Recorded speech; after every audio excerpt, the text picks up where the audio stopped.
এখানে একটা গুণের নিয়ম আলোচনা করছি।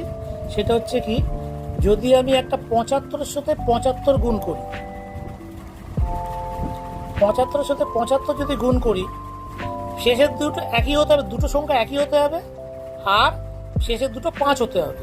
তাহলে কি হবে, গুণের নিয়ম হচ্ছে 5 5 25, আর 7 নিচেরটাকে 1 বাড়াতে হবে, 7 বাড়ালে 8, 7 থেকে 1 বাড়ালে 8, 8 আর 7 56।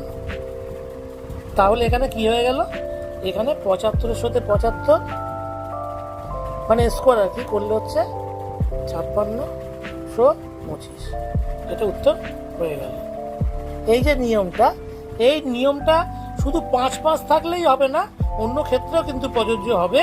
সেটা কিন্তু আমি পরবর্তী আরেকখানা শর্টের ভিতরে আমি আলোচনা করব। কেমন?